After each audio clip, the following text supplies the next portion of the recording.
Huh, what are you misunderstanding? You're just my father's new wife, not my real mom. I'm not inviting a stranger like you to my important wedding. I built a big company at a young age and didn't have much experience with love, but I married a man who had lost his wife to illness. He had a 28-year-old son, and one day he announced that he was getting married and introduced his fiancée. Her dream was to have a cruise wedding in the Aegean, and the young couple couldn't afford the cruise wedding. So I, who had always been focused on my work and had saved a lot of money, decided to help them realize their dream. Of course, I was also looking forward to attending such a luxurious wedding. But then I was suddenly showered with abusive words from the son. My husband didn't defend me even as I was shocked by his words. Stop pretending to be my mom. It's gross. Just give us the money and stay out of it. He knocked over the coffee I offered, spilling it all over my clothes and the floor. Why? I consider you both as a real family. I genuinely want to celebrate your marriage. However, my words didn't reach him. There's something called a face code, not just a dress code. Have you seen your face? If you come, the agency will cry. I could still hear his and my husband's laughter behind me, but I shut it out and left the room, calling someone. Yes, that's right. Right, please proceed with it. Imagining their faces on the wedding day, I couldn't help but smile. My name is Sophia. I loved my job and found my life's purpose in working. Thanks to this, I worked hard and continuously from a young age, eventually becoming independent and expanding my company globally. My life has been one of hard work, to the point where I've been called a brilliant CEO. My business has expanded overseas, and sales are substantial. I have many corporate connections and lead a busy life. On the other hand, I didn't like to make a big deal out of my private life. Since I worked so hard at my job, I wanted to relax at home without dressing up or putting on airs. My private life, contrary to my income, was quite modest. Having dedicated my life to my work, I was honestly inexperienced in love. I had little romantic experience and had never been married. But then, a turning point came for me. I met Lucas through work. My first impression of Lucas was that he was like the sun, bright and always smiling. Lucas had a personality that illuminated everyone around him. It was strange that even though it was my first time meeting Lucas, we talked so easily, like we had known each other for years. Lucas had a wife who passed away from illness 10 years ago. They had a son named Oliver, who is now 27 years old. When Lucas and I met, Oliver was already living on his own. A little after Lucas and I started dating, Lucas introduced me to Oliver at his house. Nice to meet you. Nice to meet you too. The day I was introduced to Oliver, the three of us spent a pleasant time having casual conversations. I cooked a homemade meal, and Oliver ate it with bright eyes, saying, "This is delicious. Dad, you found a great person." His words made me so happy that I even prepared dessert.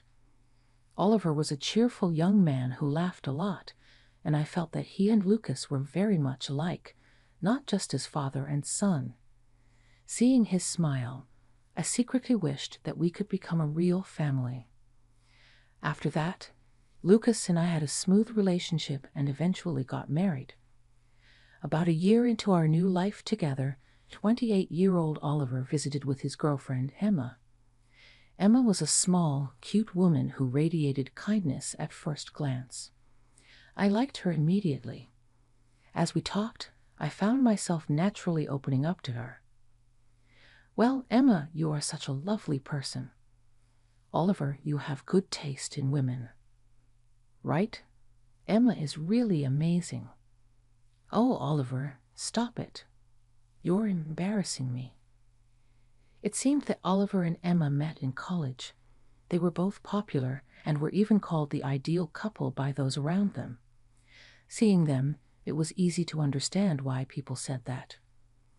Oliver and Emma were thinking about getting married, and like young people, they were dreaming about their wedding. If we were to have a wedding party, I'd love to do it on a ship in the Aegean Sea. It would be like a dream. I've wanted to do that ever since I saw it on TV when I was younger. Emma said this with sparkling eyes and a shy smile. But when I looked into it, it seemed to be very expensive. It looks like our dream will stay just a dream. There's no way I could afford such a high price. After talking about her dream wedding, Emma gave a sad smile. They were still so young, and it was easy to guess that it would be a significant amount without even checking.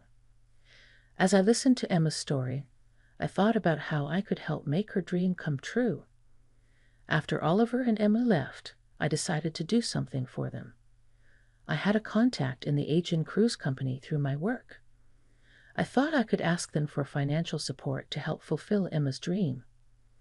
When I first discussed it with Lucas, he looked surprised and happy. Really? I'm glad you're thinking about helping Oliver, but do you know how much money this will cost? I know, but luckily I have plenty of money. I've earned a lot, but I never had much interest in spending it. If I can use it for someone important, now is the time. Are you sure? Oliver isn't even your own child. What are you talking about? Since Lucas and I got married, Oliver is my son, and Emma, who will be his wife, is like a daughter to me. Blood doesn't matter. We're family now. I'm happy to spend money for my family. Lucas agreed with me and immediately contacted Oliver. Are you serious? You're really going to pay for it? Do you know how much it'll cost? His voice was loud and clear in the quiet room, and I couldn't help but smile at his surprise. Guess you should be grateful. Wow, this is amazing. A cruise wedding in the Aegean Sea. No one I know has ever done that. Really? Is that okay? Sophia doesn't hold back when it comes to spending money for family. She already considered Emma part of the family. Thank you so much. Oliver and Emma were overjoyed. Emma especially was so happy that she was crying tears of joy even over the phone. Hearing her happiness, I felt happy to be part of this new family. After that, Emma and I took the lead in planning the wedding. I was able to contact my acquaintance, the CEO, and arrange for a cruise wedding in the Aegean Sea. Surprisingly, the cost was $600,000. It was a significant amount, but it was not beyond my means. Thank you so much, Sophia. I'm so happy that my dream is coming true. I never thought the dream I had as a child would come true. Emma expressed her gratitude and joy with overwhelming cuteness. It's all right. I didn't have many opportunities to spend money, so I'm glad I can use it for my lovely daughter. Let's make it a wonderful wedding. Oliver was also delighted. He seemed more excited about bragging to his friends about the cruise party in the Aegean than the wedding itself. This will be a wedding I can brag about to my friends. A luxurious cruise wedding in the Aegean Sea for 300 people. I'll chip in for the costs too, being a man. Seeing Oliver and Emma so happy filled my heart. Helping with the wedding preparations was not a burden at all, seeing their happiness. However, around the same time, Lucas's attitude began to change. He started asking me for money, saying he needed it for various expenses. Lately, he had been giving me vague answers and eating out more often than before. Sophia, I need some money for a small matter. Can you give me $2,000 again? I'd like to know what you're using it for. It doesn't matter. How can you be so generous to Oliver and Emma with a $600,000 cruise wedding and be stingy with me for $2,000? That's not fair. I'm your husband, aren't I? Yes, but that's a different matter. I thought you didn't mind spending money for your family. Do you not consider me family? That's not true. All right, don't sulk. $2,000, right? You should have just given it to me in the first place. Recently, Lucas only talked to me when he needed money. Otherwise, he didn't help around the house and only spoke in single words like food when he wanted dinner or beer when he wanted to drink. His business trips and overtime had also increased drastically, which seemed very suspicious. All these circumstances made me suspect he was hiding something. To be honest, I suspected Lucas of cheating. It was only natural to think that something was up when his behavior changed so dramatically. One day I received a call from Emma. "Sophia, can I have a moment to talk? It's a bit difficult to discuss over the phone, and I know you're busy. Of course, feel free to talk to me about anything. I'm here to help." Sensing that it was a serious matter, I invited Emma to my office. When she arrived, she didn't have her usual bright expression and looked serious as she began to speak. What she said was unexpected. She hesitated a little, then continued quietly, "I think Oliver might be cheating." "What? Oliver?" I was surprised to hear those words because I thought Oliver and Emma were doing well. According to Emma, the person Oliver might be cheating with is a friend of hers from college. Emma showed me her friend's social media. There were photos showing parts of Oliver's body. One photo showed the matching ring he wore with Emma. Another photo showed a man wearing clothes that Oliver often wore. There was also a photo of a man's back who looked like Oliver. These so-called hinting photos made Emma anxious. Recently, Oliver had been slow to respond to Emma or didn't contact her at all. Honestly, Oliver seemed suspicious to me as well. "Do you think Oliver is really cheating? I can't bear the thought of being betrayed by a friend." Emma's voice trembled as she expressed her shock.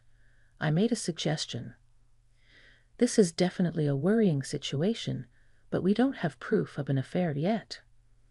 Let's hire a private investigator to look into it." "Stay calm." Emma nodded tearfully at my words. Less than a week before the wedding, Oliver came to visit Lucas and me. Unlike before, the atmosphere in the living room was tense. I brought in some coffee, hoping to break the tension, and smiled at Oliver. "I'm looking forward to the wedding. They say the food will be amazing." Then Oliver said something that shattered the relationship I had built with him in an instant. "Huh?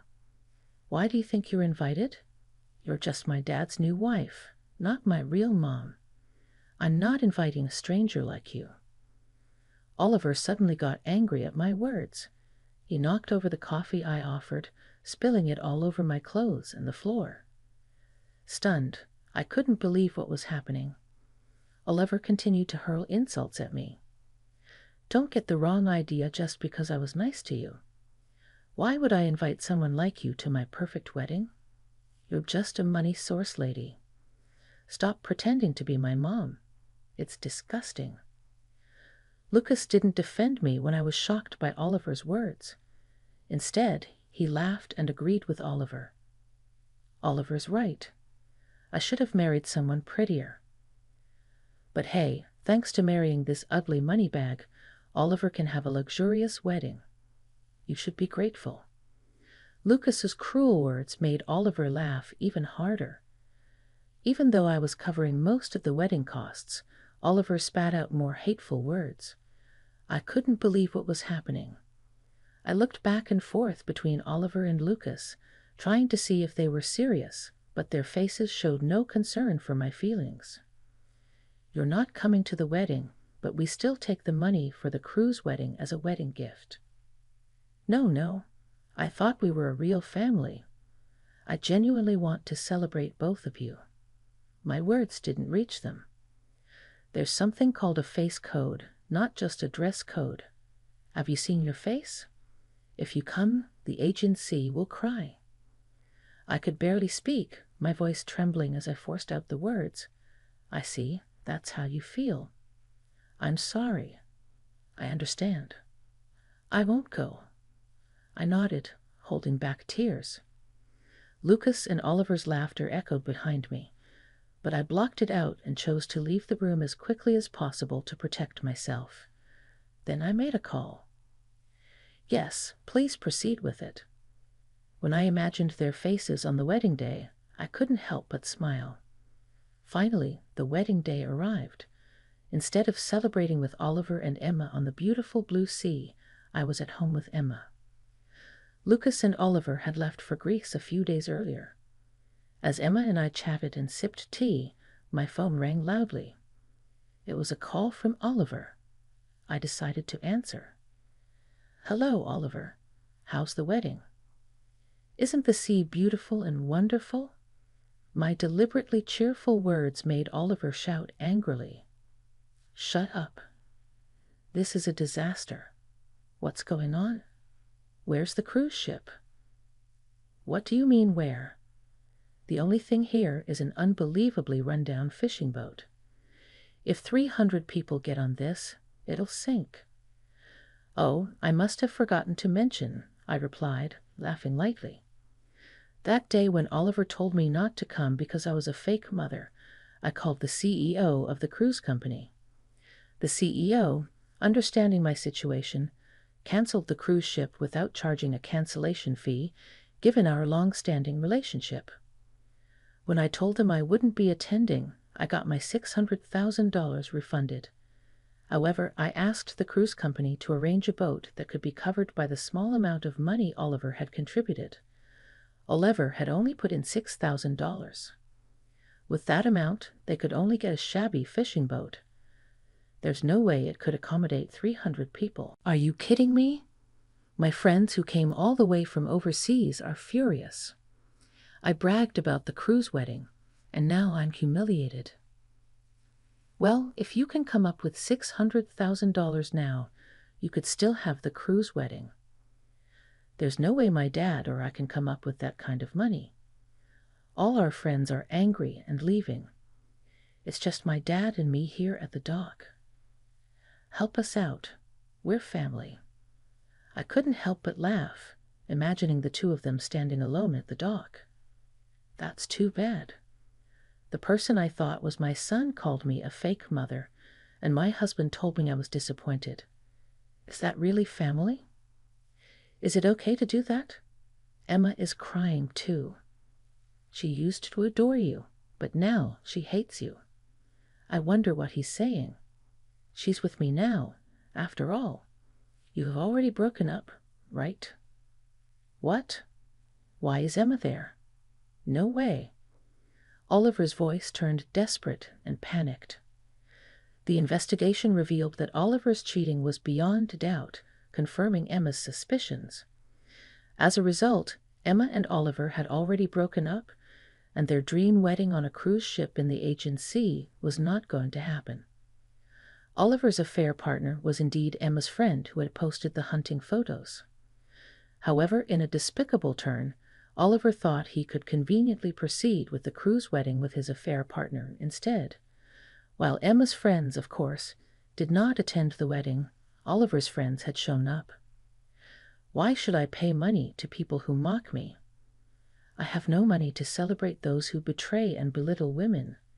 I ended the call abruptly.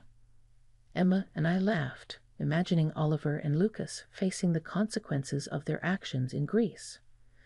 A few days later, Oliver and Lucas returned home furious. It seemed their situation in Greece had been more difficult than they anticipated.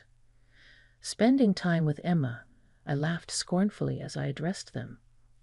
You left all the wedding planning to me and didn't even bother to confirm anything with the venue. You should have checked things yourselves. A simple phone call would have revealed everything. We were humiliated because of you. Our friends are furious with us. I'll never forgive you. I'm going to sue you for damages. Oliver and Lucas were furious. Unfortunately, you can't, I said calmly, presenting them with photos of Oliver and Lucas's infidelity. Along with investigating Oliver, I had also had Lucas investigated due to his suspicious behavior. It turned out Lucas had been cheating on me since the beginning of our marriage. Who cares if I cheated? You're ugly and only good for your money. And now you're stingy with that too. Emma is boring as hell. I thought she was perfect for marriage, but no way can I spend my life with her. Hearing their shameless words, I felt my anger boiling over. How dare you put all the blame on me? I won't tolerate your infidelity any longer. My sudden outburst shocked them, as I rarely showed such strong emotions. Both Lucas and Oliver were stunned and confused by my reaction. I handed over the divorce papers. I have already consulted a lawyer. My dad is one thing, but I'm not even married. Emma and I stood firm while the two men freaked out and tried to argue. To silence them, I used my final trump card. Lucas, you've been lying from the start, haven't you? What are you talking about? You told me your previous wife died of illness, but that wasn't true. Through the investigation, I found out that Lucas had been unfaithful even in his previous marriage, which led to their divorce. To cover it up, he lied and said she had passed away. How did you find that out? I had it investigated, and now I've recorded this entire conversation. You will pay what you owe, or I'll let everyone know that you married me under false pretenses and cheated on me. Lucas gritted his teeth in frustration, then muttered, "Fine, I'll pay. Just don't tell anyone." Lucas finally signed the divorce papers. With that, Emma and I packed up and left the house immediately. Within a week, I had settled into my new place and was back to work as usual. My relationship with the CEO of the cruise company, despite the trouble, remained good. Although I didn't tell anyone about my divorce, people at the office somehow found out, much to my surprise. I truly realized that it's impossible to keep things secret. Apparently, among Oliver's friends who attended the wedding, there were some with a conscience. They posted about Oliver's situation on social media with various hashtags, and his despicable actions became a hot topic. Since the friend used an anonymous account, their identity is unknown. In the age of social media, nothing stays hidden, I thought, laughing. Oliver's friends who attended the wedding only to have it cancelled demanded that he pay them back for their travel expenses. Oliver and Lucas are now being chased for the enormous sum of $4,000 for each of the 300 guests' round-trip travel expenses. This information reached their workplaces through social media, and both of them were fired because their character was questioned. I'd also learned through that anonymous account that both of them have disappeared, and their whereabouts are unknown. Rumor has it that burly men frequently visited the home of Oliver and Lucas because they couldn't pay the rent. I can only imagine what happened to them after that. Time passed, and I received news from Emma, who had moved far away, that she was getting married. She had been promoted and moved far away to escape the memories of Oliver. Starting a new job, she met her new spouse at her new workplace. "I would love for you to come to my wedding, Sophia. You're like a second mother to me." Her words made me so happy that I cried as I congratulated her. Emma's wedding was in a small chapel, not a cruise wedding, but she looked incredibly happy. Even though my marriage had failed, I was grateful because it led me to meet the kind and lovely Emma. Now I'm more dedicated to my hobbies and work than before. Today, I continue to live more fulfilling and vibrant days than I did before my marriage.